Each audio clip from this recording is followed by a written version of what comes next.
Son de trompetas que anuncian la luz, Cristo muy pronto vendrá a la batalla por nuestro Jesús. Si venceremos, Cristo muy pronto vendrá.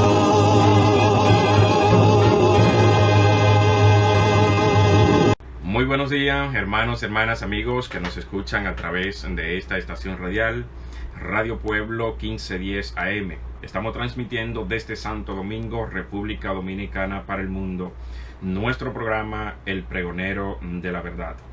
Hoy en este día vamos a estar compartiendo con ustedes un hermoso estudio de la palabra de Dios. Así que no se vayan, quédense en sintonía porque en breve estaremos compartiendo la palabra del Señor. Vamos a tener una oración para darle el inicio formal a esta su programación. Un servidor, Miguel Cabrera. Oramos. Padre maravilloso que estás en los cielos, gracias porque nos ha dado el gran privilegio de poder estar en este lugar, en esta estación y por estos medios difundiendo tu palabra. Te ruego, Padre eterno, que a cada una de las personas que estarán en sintonía por los diferentes medios, tú lo puedas bendecir grandemente y que las palabras que vamos a expresar desde estos micrófonos puedan llegar a lo más profundo de su ser. Acompáñanos, Señor, en esta hora, en el nombre de Jesús. Amén. Amén. Buenos días, Víctor, allá en cabina, y buenos días a cada uno de ustedes, amigos y hermanos que están ya en sintonía. Hoy tenemos para ustedes la continuidad de la programación que iniciamos la semana pasada.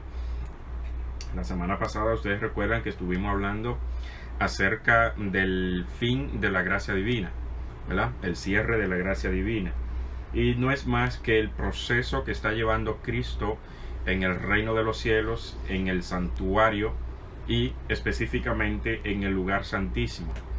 Cristo está haciendo una obra allá en el cielo de intercesión, de juicio, de investigación, pero a la vez todos sabemos que está haciendo una obra también aquí en la tierra, y es convenciéndonos a nosotros de pecado, de juicio y de verdad. Así que una vez termine allá en el cielo esa intercesión de la persona de Cristo en favor de aquellos que le buscamos, entonces simultáneamente terminará aquí en la tierra esa obra también. ¿Por qué razón? Una vez termine Cristo allí en los cielos, consumado es, hecho está.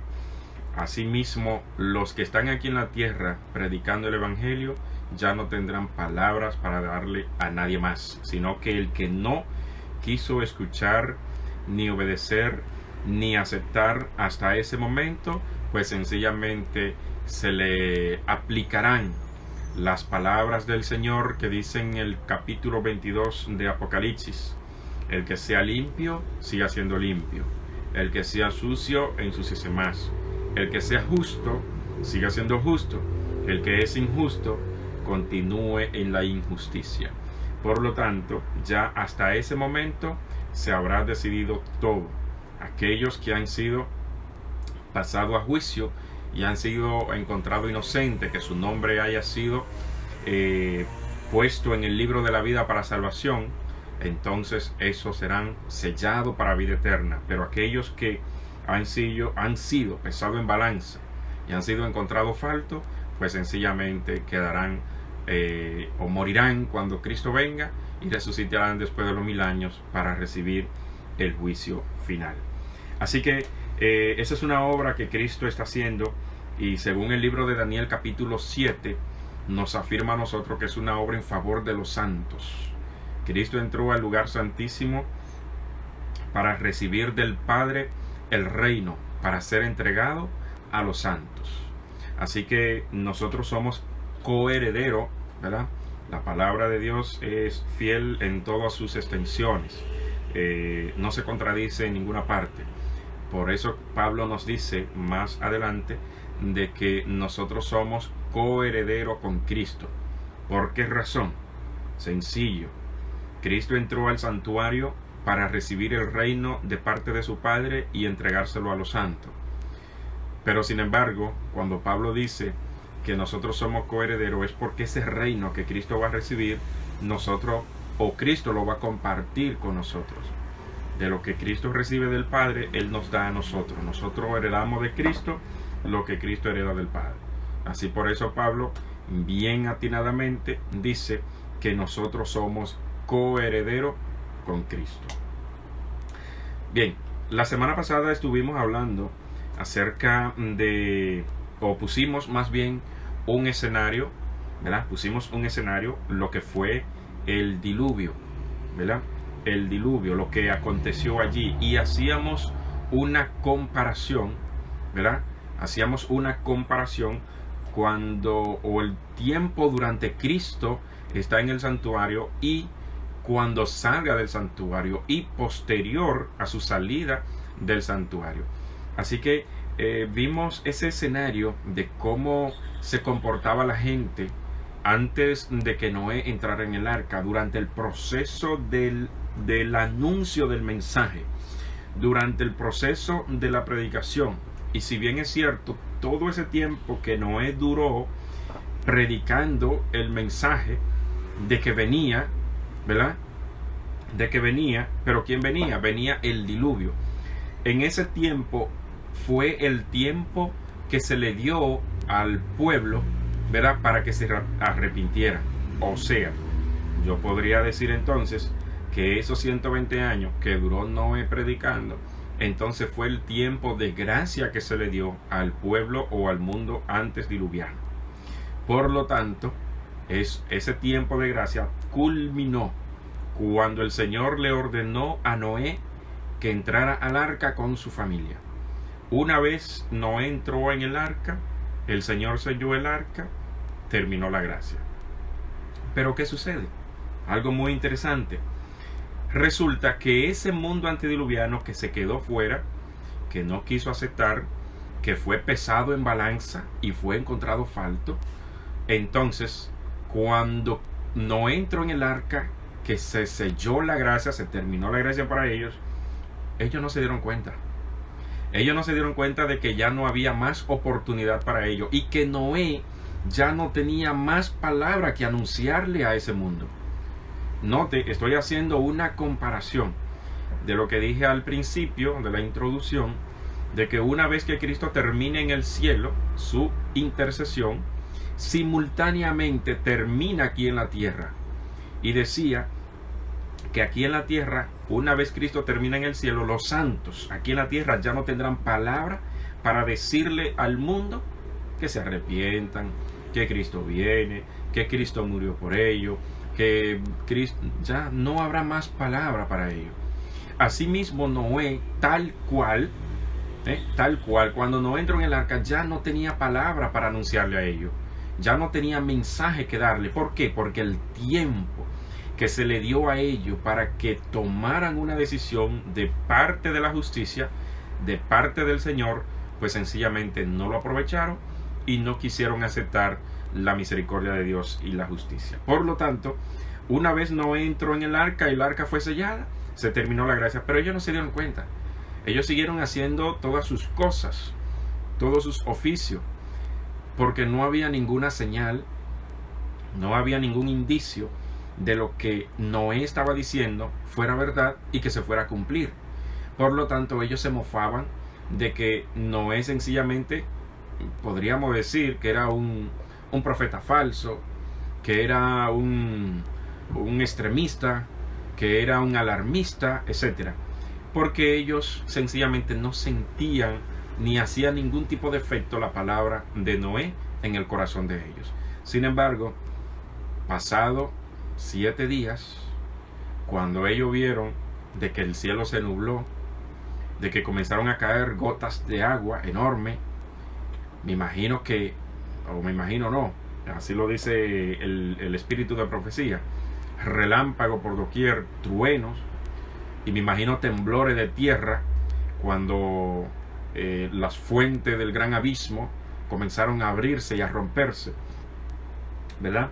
Que grande chubasco de agua comenzaron a subir, pero también que comenzó a caer del cielo esos grandes chubascos. Entonces ahí sí se dieron cuenta ellos de que realmente la palabra de Noé se cumplía, eran verdad, es él un profeta verdadero. Por lo tanto, ahí comenzaron a tocar la puerta, pero ya no había nadie que le abriera la puerta, porque la misericordia ya se había terminado. Tal cual cuando Cristo salga del santuario, una vez él salga del santuario, cerrará esa puerta. Y bien podríamos afirmar, que me imagino que quizás la mayoría de ustedes lo han leído, de que el Señor, cuando abre una puerta, nadie la cierra, según Apocalipsis. Y cuando cierra una puerta, nadie la abre, ¿verdad? Cuando Cristo entró al santuario, ¿verdad? Cristo entró allí, Él abrió la puerta del lugar santo. Y todo aquel que quería participar y actuar con Él, consono al trabajo que Él estaba haciendo, podía entrar al lugar santo. Pero nadie podía entrar al lugar santísimo, porque Él no había abierto esa puerta todavía. Pero una vez Él pasó del lugar santo al lugar santísimo, cierra la puerta del lugar santo y nadie la puede abrir. Nadie la puede abrir. Pero abrió la puerta del lugar santísimo y la dejó abierta.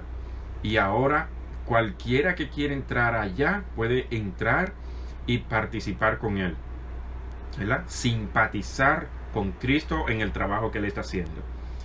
Pero nadie la puede cerrar, esa puerta. Asimismo Noé no pudo abrir la puerta después que el Señor la selló, la puerta del arca. Por lo tanto, no estaba en la decisión de Noé abrir la puerta para que la gente entrara, porque era un trabajo que Dios había hecho y Dios tenía totalmente el control, tiene el control.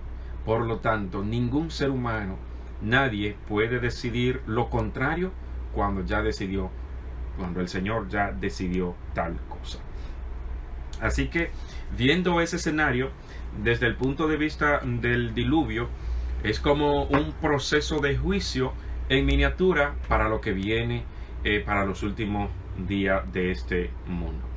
Por lo tanto, no es ese el único escenario que hay en la Biblia. Hay más escenarios que podemos comparar para ver cómo ha de acontecer en el santuario celestial el proceso del juicio y el fin de la gracia para este mundo que perece.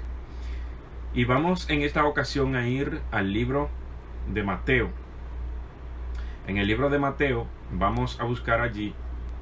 Ustedes recuerdan que decíamos el domingo pasado acerca de muchas gentes que creen de que habrá un rapto secreto.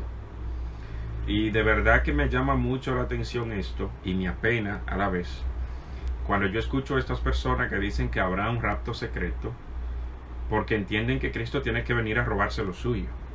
Se entiende como un rapto, es como raptar algo, como tomarlo a la fuerza y tomarlo secretamente. Sin embargo, Cristo no tiene la necesidad de hacer eso, pues Cristo es el dueño de todo. Cristo nos creó a todos y todos le pertenecemos de una u otra manera. Aunque seamos rebeldes, aunque quizás no queramos aceptarle, pero sin embargo, aún le pertenecemos, pues Él nos creó, Él nos dio la vida, nadie más. Por lo tanto, Cristo no tiene que venir a buscar un pueblo escondido. Y es totalmente contradictorio a la palabra de Dios. ¿Por qué razón?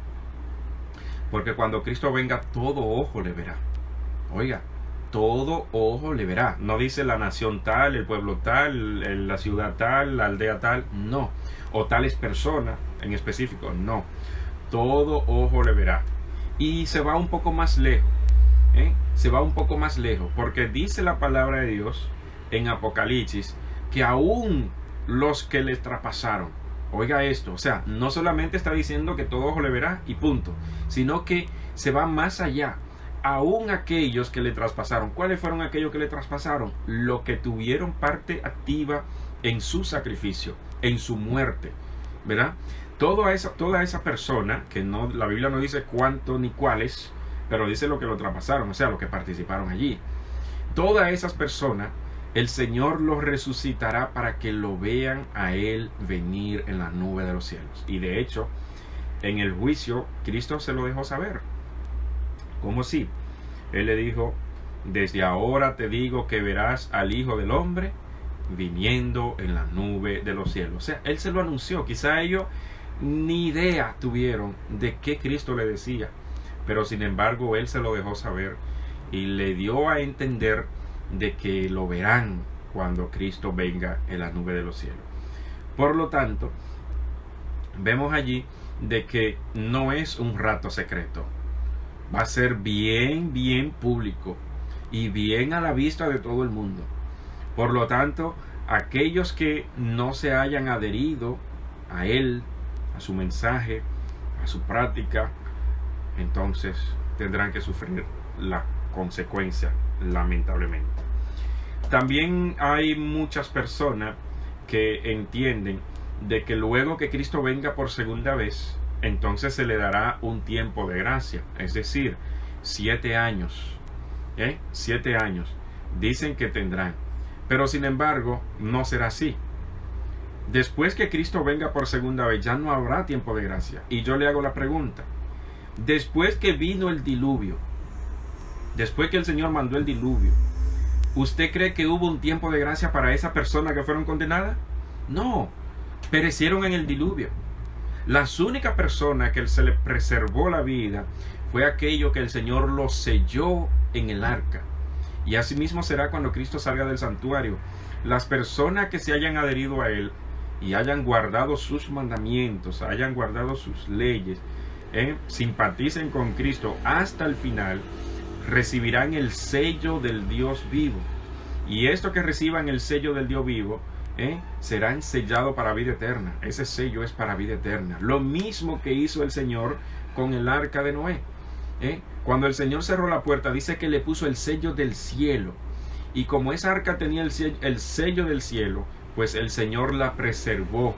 Y ángeles andaban con el arca agarrándola en el medio del diluvio para que no pereciera Noé y todo lo que estaban dentro de esa arca. O sea, el asunto no fue de que Noé hizo un arca bastante segura como para no perecer en el diluvio, para nada. El Señor preservó esa arca y es un ejemplo para nosotros de que sin Cristo, sin que Cristo nos preserve a nosotros, nosotros no somos nada y estaremos perdidos. El que no esté en Cristo hasta ese momento, sencillamente será perdido. Todo el mundo pereció en el diluvio, todo el que estaba fuera del arca. Por lo tanto, no hubo una segunda oportunidad para ellos. Se le dio mucho tiempo de oportunidad. Pero sin embargo, hoy en día hay muchos estudiosos que dicen que después que Cristo venga por segunda vez, tendrán 7 años. Ah, qué bueno es así. Qué bueno es así. O sea, yo puedo hacer todo lo que quiera. Veo que Cristo vino. Ah, perfecto. Ahora tengo 7 años y ahora sí me arrepiento. O no me diga. Y entonces el proceso que Cristo está haciendo en el santuario es en vano. No tiene sentido. O sea, es un atentado directo contra la palabra de Dios. Eso de rato secreto. ¿Cómo es posible que Cristo, siendo dueño de todo este universo, tenga que venir secretamente a buscar a su pueblo? Cuando la Biblia dice que todo ojo le verá. Entonces, son atentados directos contra la obra y la palabra de Dios. Y la palabra de Dios es tan clara. La palabra de Dios podríamos decir que es tan sencilla, que es fácil de entender. Pero cuando se mezcla con algo de levadura, pues sencillamente se altera la palabra de Dios. Así que vamos a ver en el Evangelio de Mateo, vamos a ir allá. En el Evangelio de Mateo, el capítulo 24, nos dice lo siguiente. A partir del verso 37 al 39 nos dice: como fue en los días de Noé, así será la venida del Hijo del Hombre. Oiga esto, es el Señor que está hablando aquí. Y hace la comparación, como fue en los días de Noé, así será la venida del Hijo del Hombre. ¿Cómo así? Dice, en los días anteriores al diluvio, la gente comía y bebía, se casaban y se daban en casamiento, hasta el día en que Noé entró en el arca. Note que en este verso 38 hay un hasta. O sea, la gente dice aquí que la gente bebía, comían, se casaban y se daban casamiento. O sea, estaban centrados en sus deleites, en sus ocupaciones personales. Estaban centrados solamente en sus goces. Sin embargo, dice hasta el día en que Noé entró en el arca. Y quiero hacer un breve paréntesis aquí, porque si bien es cierto, el diluvio no vino desde que Noé entró en el arca. Ustedes saben que 7 días después que Noé entró en el arca fue que el Señor mandó el diluvio, que de hecho fue una prueba tanto para el que estaba fuera como para el que estaba dentro. ¿En qué sentido? El que estaba fuera entonces se mofó del que estaba dentro, o sea, mostró aún más su impiedad hacia aquel que rogaba por ellos para que fueran salvados. O sea, ahí se demostró cuán malo eran ellos, para que nadie dijera en el mundo, en el universo, el acusador, Satanás, no fuera a decir, mira, lo destruyó una persona que querían salvarse. No, allí ellos mostraron verdaderamente su carácter y Satanás tomó poder de ellos e lo influenció con su espíritu para que se pusieran aún peores de lo que ya eran, para los que estaban fuera. Y una prueba para los que estaban dentro. Noé allí sufrió, vamos a decir, su más atroz prueba mental. Yo me imagino pensando, y será verdad que viene el diluvio, ¿por qué no llueve? Ya tenemos 5, 6 días aquí, aún no cae agua, no truena, no hay un relámpago, ¿qué pasa? ¿Sería que estaba equivocado? ¿Sería que no fue el Señor quien me dio este mensaje? Imagínese usted, quizá imaginándose tanta cosa, ¿no? Es un poco difícil. Sin embargo, pasados los 7 días, entonces comenzó el cielo a oscurecerse. El cielo comenzó a oscurecerse y luego entonces vinieron los relámpagos, los truenos, las gotas de agua. El cielo se nubló completamente, el sol ya no daba su resplandor. Imagínese usted, la luna ya no daba su luz en la noche, etc. Pero vemos aquí que el día en que Noé entró en el arca no fue ese día que vino el diluvio, pero hay un hasta. Dice hasta que Noé entró en el arca. ¿Qué es lo que significa este hasta? Yo le hago una comparación con el proceso de Cristo en el cielo. Y ese primer hasta es que se terminó su oportunidad. Ya no había oportunidad para ellos poder salvarse. Ya no estaba en el arca. El arca estaba sellada con el sello del cielo. Por lo tanto, ya ellos no tenían oportunidad para poder entrar en el arca, ni mucho menos recibir el sello del cielo. Entonces, hay un segundo hasta, que ahí es que viene la destrucción. ¿Qué dice el verso 39? Y no entendieron hasta que vino el diluvio. Note, hasta que vino el diluvio y se los llevó a todos. Así será también la venida del Hijo del Hombre, o sea, la segunda venida de Cristo. En el primer hasta se terminó la gracia, se concluyó para ellos su oportunidad, ya no hubo más oportunidad. Pero en el segundo hasta, en el verso 39 vemos que ellos no entendieron hasta que vino el diluvio. En ese hasta fue cuando vino la destrucción sobre ellos. En el cielo, Cristo en el santuario será de la misma manera. Habrán también 2 hasta. ¿Cuáles serán esos 2 hasta? Sencillo. Cuando Cristo termine de interceder en el cielo, terminará todo y se cumplirá la palabra: consumado es. He terminado la obra. El que sea limpio, siga siendo limpio. El que esté sucio, ensúciese más.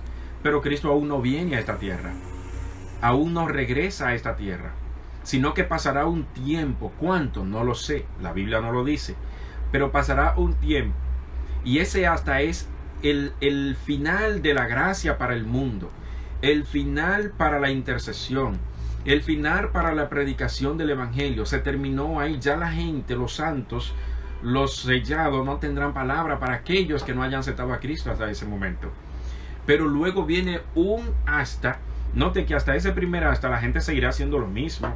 Las iglesias seguirán haciendo su culto. El mundo seguirá en sus deleites, tal cual como la gente antes del diluvio. Todo seguirá igual, porque nadie se dará cuenta cuando Cristo salga del santuario.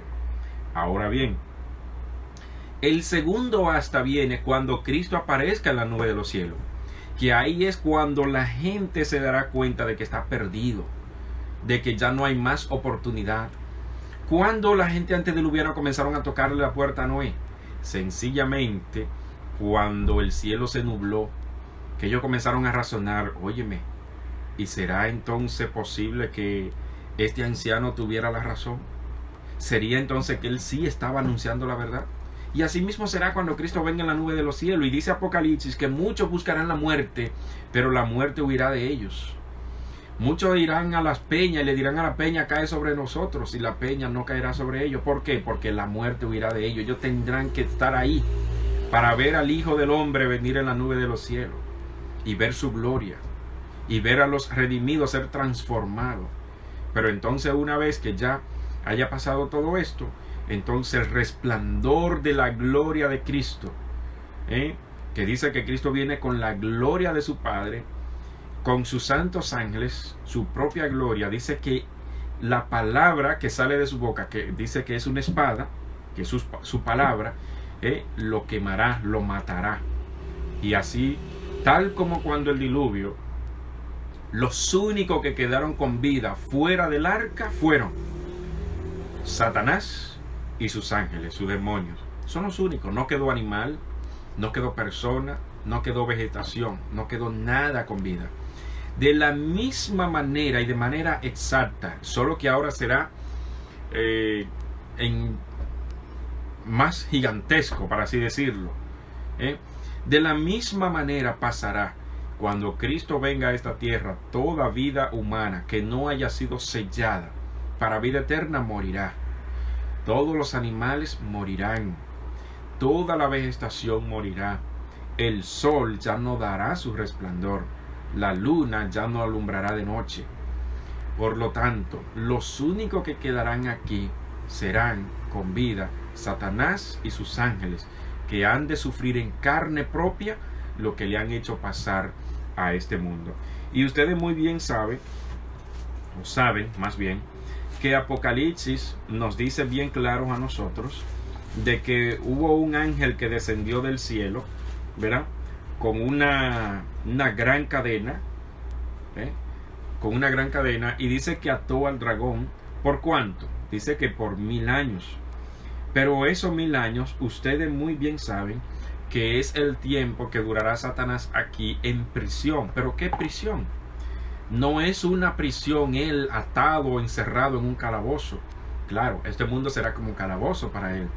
Pero el asunto es que él no tendrá nada que hacer. No tendrá personas a quien tentar. No le hará daño a la obra de Dios, a la creación de Dios. Porque en eso es que él se deleita. En dañar lo que ya Dios ha hecho. Lo que Dios hizo en gran manera, él se deleita en destruirlo, en hacerle daño. Sin embargo, ya él no podrá hacer eso. Por lo tanto, para él será una prisión. El sol no le alumbrará. La luna no dará su resplandor. Por lo tanto, él será encadenado, y esa cadena es de manera simbólica, porque estará confinado de manera física en este planeta, no espiritual, física. Por eso dice que será atado, será materia. Por lo tanto, sufrirá en carne propia. Y de hecho, en el diluvio, él temió por su vida, porque él pensó que iba a morir en el diluvio, que él también iba a perecer en el diluvio. Pero no, ahí no terminaba la controversia de este mundo. Así que ese es un escenario. Y voy a leer textualmente aquí en el capítulo 20 del libro de Apocalipsis, que nos dice lo siguiente: entonces vi un ángel que descendió del cielo con la llave del abismo y una gran cadena en su mano. Prendió al dragón, esa serpiente antigua, que es el diablo y Satanás, y lo ató por 1000 años. Dice el verso 3: lo arrojó al abismo, lo encerró y selló, para que no engañen más a las naciones, hasta que se cumplan 1000 años. Después tiene que ser suelto por un poco de tiempo. Entonces, durante todo ese tiempo, Satanás tendrá que sufrir en carne propia aquí en esta tierra. Así que, viendo ese proceso, entonces ahora nos vamos a otro escenario. nos vamos a otro escenario. Y este otro o este siguiente escenario es en el capítulo 25 del libro de Mateo. Ya hicimos la comparación con el proceso de allá del diluvio, ¿verdad? Ahora vamos a ver en el capítulo 25 entonces un proceso más acerca del fin de la gracia. Y en el fin de la gracia, ¿cómo será? ¿Qué parábola nos da Cristo para nosotros poder entenderlo? Vamos a ver. Capítulo 25 del libro de Mateo. Y esta es la parábola de las 10 vírgenes. Ya me imagino que ustedes han leído y han estudiado esta parábola, pero a veces se le da la interpretación errada. O sea, no se le da la interpretación correcta. Pero vamos a sacar provecho en esta ocasión acerca de esta parábola. Capítulo 25 del Evangelio de Mateo. Nos dice así: entonces el reino de los cielos será semejante a 10 vírgenes que tomaron sus lámparas y salieron a recibir al novio. Note que el Señor comienza diciendo que es el reino de los cielos, que es semejante a. Así que trasládense mentalmente al reino de los cielos y entonces comiencen a comparar con lo que Cristo va a decir a continuación. Verso 2. 5 eran prudentes y 5 insensatas. Las insensatas tomaron sus lámparas y no llevaron aceite extra con ellas. Note. Tomaron sus lámparas y no llevaron, ¿qué cosa?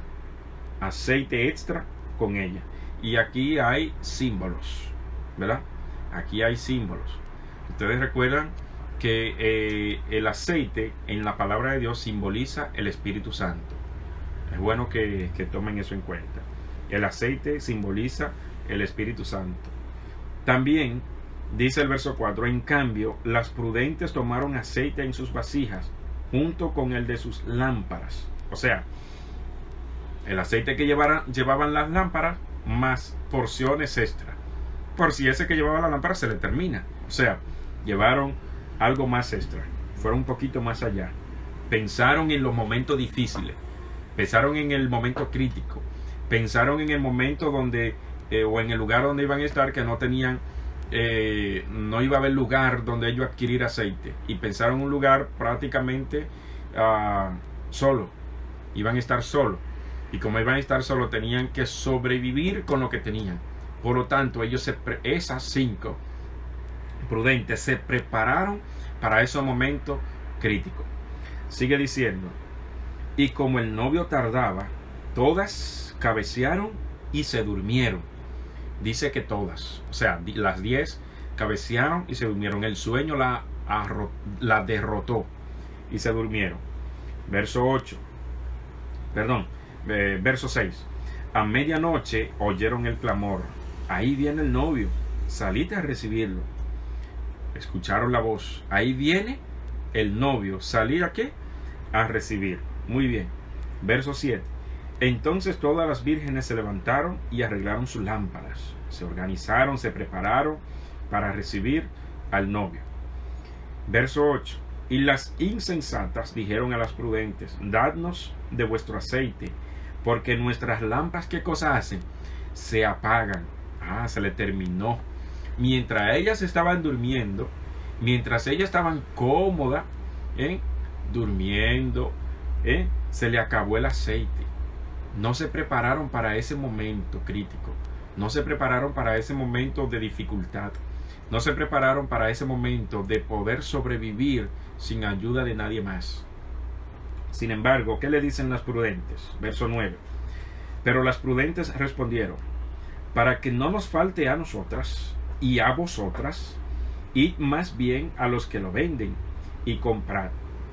Y mientras fueron a comprar, llegó el novio, y las que estaban preparadas entraron con él a la boda, y se cerró la puerta. Note que aquí hay algo muy parecido a lo que pasó cuando el diluvio de Noé. ¿Qué pasó? Sencillo, ellas sencillamente salieron, o esas 5 insensatas, salieron a comprar aceite extra, pero cuando regresaron ya era muy tarde. Cuando quisieron buscar al Señor, o quisieron reforzar su vida en el Señor, o quisieron, ahora sí me voy a poner para esto, se le acabó el tiempo, ya no hubo oportunidad. En ese ir y venir de la vida, en ese sube y baja en la vida espiritual, en ese momento de vamos a decir, de descuido de la vida espiritual, salió el esposo y vino, cerró la puerta y esas se quedaron fuera. Sin embargo, las prudentes que tenían aceite extra, ¿qué hicieron? Note que en el verso 10 dice: pero mientras ellas iban a comprar, vino el esposo, y las que estaban preparadas, o sea, esas 5 prudentes que estaban preparadas, entraron con él a las bodas y se cerró la puerta. ¿Qué pasó entonces con las otras 5, las que fueron a comprar el aceite? ¿Qué dice el verso 11? Después vinieron también las otras vírgenes y dijeron: Señor, Señor, ábrenos. Pero él respondió: os aseguro que no os conozco. Y entonces Cristo aquí hace la advertencia. ¿Qué dice Cristo en el verso 9? Velad pues, porque no sabéis el día ni la hora en que el Hijo del Hombre ha de venir. Se le cerró la puerta. ¿Pero cuál puerta fue cerrada? La puerta del lugar santísimo. Ya no podían entrar allí. Ya el Señor había salido de ese lugar y ya no había oportunidad. La oportunidad está mientras Cristo esté en ese lugar, del lugar santísimo, en el santuario celestial. Una vez Cristo salga de ese lugar, ya no tendrá nadie la oportunidad, ni la posibilidad, ni los medios, ni los mecanismos de poder entrar a ese lugar. Por lo tanto, el que no aproveche la oportunidad antes de que Cristo salga de ese lugar, la habrá perdido. Y note que las 10 vírgenes estaban esperando ahí, pero ellas no sabían a qué hora de la noche el esposo y el novio iba a venir. Sin embargo, que cuando el novio salió, ellos estaban durmiendo, se levantaron, pero la que tenía reserva de aceite, esas sí pudieron entrar con él, y se fueron con él, ¿verdad? Y el Señor cerró la puerta tras de ella entrar. Pero las otras que no estaban listas para ese momento, sencillamente se quedaron fuera. Y hubo oportunidad para esas otras 5 vírgenes. ¿Hubo una segunda oportunidad? No hubo una segunda oportunidad. El Señor dijo: no conozco. Os aseguro que no conozco, le respondió el Señor. ¿Por qué? Porque el momento de oportunidad había terminado. Es un momento y uno no lo sabe cuándo es. Uno no sabe cuándo será ese momento. Uno no sabe cuándo será de que Cristo terminará de interceder. Por lo tanto, nuestra vida debe estar afines con Cristo, afinada con Él. Eso es en el libro de Mateo. En el Evangelio de Mateo, capítulo 14, hay una cita, Mateo 24, 14, que nos dice lo siguiente: y este evangelio del reino será predicado en todo el mundo por testimonio a todas las naciones, y entonces vendrá el fin. Todos sabemos que cuando Cristo venga ya es el fin, pero el fin de la predicación del evangelio habrá terminado antes de que Cristo venga por segunda vez a esta tierra. Por lo tanto, algo que va a marcar el final de que Cristo termine su intercesión en el cielo es la predicación del evangelio. Cuando el mundo vea de que ya nadie predique el evangelio en esta tierra, es tiempo de que Cristo salga del santuario. Quizás para nosotros, o no para nosotros, para el mundo, esa sea una señal que nos indique a nosotros de que Cristo habrá terminado su intercesión en el cielo. Cuando todas las voces, que claman y gimen en favor de aquellos que perecen, sean silenciadas, porque ya no habrá nadie que le diga nada. Igual que como Noé. Ya Noé no tenía nada que decirle cuando estuvo dentro del arca. Igual que las 5 vírgenes prudentes. Cuando las insensatas fueron a tocar la puerta, ya la puerta se había cerrado. Pero no solamente eso. Cuando el esposo vino, que ellas le pidieron aceite, las 5 prudentes tuvieron hacer aceite, que darle a ella. No tuvo aceite, no le dieron nada. ¿Por qué? Porque se le había terminado la oportunidad. Ellas salieron para otro lugar a buscar aceite, pero cuando vinieron ya era tarde, porque el aceite debe tenerlo consigo. El aceite debe estar contigo, debe estar conmigo, y es la gracia de Dios. No debo permitir jamás salirme de ella. Que ese Espíritu de Cristo permanezca conmigo, contigo siempre. Así que nos vamos a ir ahora, ya los minutos que nos restan, nos vamos a ir ahora al capítulo, al libro de Apocalipsis. Y vamos a ver allí algo muy interesante en el libro de Apocalipsis. En el libro de Apocalipsis, capítulo 16 y el verso 1 nos dice lo siguiente. Oí una gran voz que decía desde el templo a los 7 ángeles: id y derramad sobre la tierra las 7 copas de la ira de Dios. Esto acontecerá cuando Cristo termine su intercesión en el cielo.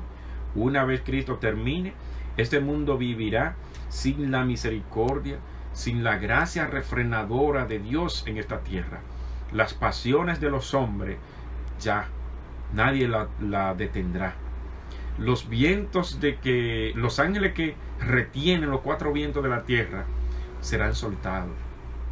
Los ángeles se le dará orden de que suelten ya. No habrá más oportunidad. Por lo tanto, se le dará la orden a esos ángeles para que vengan y derramen las copas sobre esta tierra. Pero esa copa estará llena de la ira de Dios. Imagínese usted, aquí habrá algo enormemente catastrófico.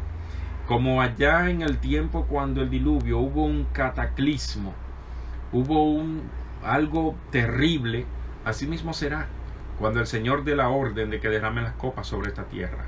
La ira de Dios, imagínese usted la ira de Dios sobre esta tierra, sobre un mundo que perece.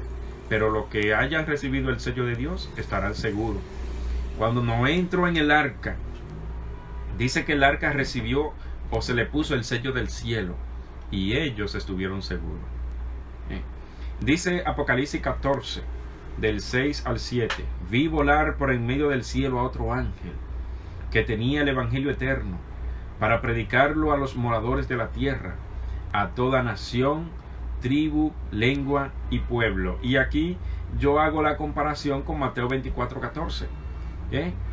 Para predicarlo a los moradores de la tierra, a toda nación, tribu, lengua y pueblo. Pero en el Mateo 24:14 dice que este evangelio del reino será predicado a todas las naciones por testimonio. Y entonces vendrá el fin de la gracia. Y el llamado que nos hace es que temamos a Dios. En Apocalipsis 24:7 nos hace el llamado que le temamos a Dios, y que le demos gloria, porque la hora de su juicio, ¿qué cosa? Ha llegado. Y adorad al que hizo el cielo y la tierra, el mar y las fuentes de las aguas. Y sabemos que ya el juicio está, pero no obstante está a punto de terminar. Está a punto de terminar. Y podríamos decir que ya Cristo tiene unos 175 años en el lugar santísimo. Unos 175 años en el lugar santísimo. Por lo que me dice a mí que ya el tiempo es corto. ¿Cuándo? No sé. ¿En qué tiempo? Tampoco lo sé. ¿En qué año? No se sabe, la Biblia no lo dice. Pero me dice a mí, con lo que está aconteciendo en el mundo, me dice que el tiempo es corto. Como la gente se afana por rechazar al Señor, por negar a Cristo, por llamarle mentiroso a Dios, como la gente se afana cada vez más en tratar de unir fuerza para predicar un mensaje en contra de la palabra de Dios. Y cuando hablo de la gente que tratan de unir fuerza en este sentido, me refiero a las iglesias que se unen para dar un mensaje contra el mismo Dios, llevando en sí a la gente a la perdición, a la confusión. Eso me dice a mí que este mundo está bastante cerca. Dice Daniel 8:14. Daniel 8:14. Y él dijo: hasta 2300 tardes y mañana, luego el santuario será purificado.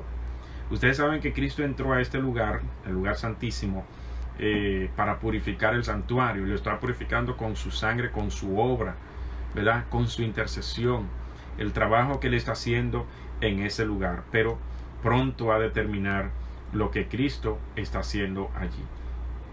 Quiero leer una cita que se encuentra en el libro, déjame ver, Historia de la Redención. Vamos a ver, lo tengo por acá. En Historia de la Redención vamos a leer lo siguiente. Nos dice así. Esto se encuentra en la página 423 y 424. Era imposible que las plagas fueran derramadas mientras Jesús oficiaba en el santuario. Recuerden que cuando leímos en Apocalipsis 16:1 que se le dio la orden a 7 ángeles que derramaran las 7 copas llenas de la ira de Dios sobre la tierra. Nos dice aquí que le decía que esto pasó luego que Cristo terminó de interceder en el santuario. Note lo que dice aquí, una afirmación. Dice, era imposible que las plagas fueran derramadas mientras Jesús oficiaba en el santuario. Pero cuando terminó su obra allí y concluyó su intercesión, nada detuvo ya la ira de Dios, que descendió furiosamente sobre las desamparadas cabezas de los culpables pecadores, que descuidaron la salvación y aborrecieron las reprensiones. Lo mismo que hicieron los antediluvianos. Descuidaron su salvación y aborrecieron las reprensiones que Noé le daba para que se convirtieran, para que cambiaran su vida, para que cambiaran su comportamiento y aceptaran al Señor. Dice así, en ese terrible momento, después que terminó la mediación de Jesús, dice, los santos tuvieron que vivir sin intercesor en presencia del Dios Santo. Y es lo que le decía. Los santos tuvieron que vivir sin intercesor en presencia del Dios Santo. ¿Por qué? Porque la misericordia y la gracia de Dios se había terminado sobre la tierra y ya Cristo había salido del lugar santísimo. Por lo tanto, ya no había nadie que intercediera por ellos o por nosotros en esta tierra. Así que vemos aquí de que una vez Cristo termine de ese lugar de trabajar, de interceder, de pedir, ¿verdad?, por los santos, entonces vendrá juicio sobre esta tierra. Y es lamentable de que no se tomen las medidas previsorias para esos momentos. No hagamos como las vírgenes insensatas, sino como las prudentes. ¿De qué? De que tomemos aceite extra. Voy a leer ya una última cita que se encuentra en Apocalipsis 15. En Apocalipsis 15 vamos a leer lo siguiente. Muy interesante esta cita y quiero concluir con ella. Y esta se encuentra en el verso 5 al 8 y nos dice así: después de estas cosas miré, aquí está hablando Juan, ¿verdad? Miré, y he aquí fue abierto en el cielo el templo del tabernáculo del testimonio, o sea, el lugar santísimo, y del templo salieron los 7 ángeles que tenían las 7 plagas, vestidos de lino limpio y resplandeciente, y ceñidos alrededor del pecho con cintos de oro. Y uno de los 4 seres vivientes dio a los 7 ángeles 7 copas de oro, llenas de la ira de Dios, que vive por los siglos de los siglos. Y el templo se llenó de humo por la gloria de Dios y por su poder. Y nadie podía entrar en el templo hasta que se hubiesen cumplido las 7 plagas de los 7 ángeles. O sea, una vez Cristo termine de interceder, dice allí que nadie podía entrar a ese lugar, en el lugar santísimo. Y se le dio la orden a estos ángeles que vinieran a la tierra y derramaran estas copas, estas plagas. La ira de Dios va a descender a esta tierra ¿verdad? Sin mezcla de misericordia. Por lo tanto, tendremos que vivir sobre esta tierra sin que nadie esté con nosotros. Pero los santos estaremos seguros. ¿Por qué? Porque tendremos el sello del Dios viviente. Concluimos con una oración. Padre, gracias por tu palabra, por tu amor, por tu bondad. Gracias, Señor, porque nos advierte, porque nos vive, Señor, amonestando de lo que ha de suceder.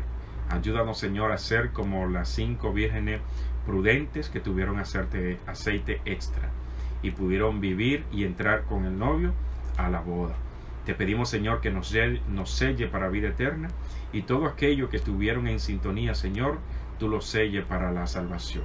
Gracias, bendice esta estación, bendice a Víctor y bendice a la programación que continúa.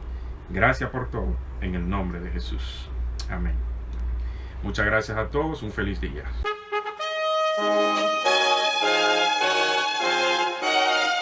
Son de trompetas que anuncian la luz, Cristo muy pronto vendrá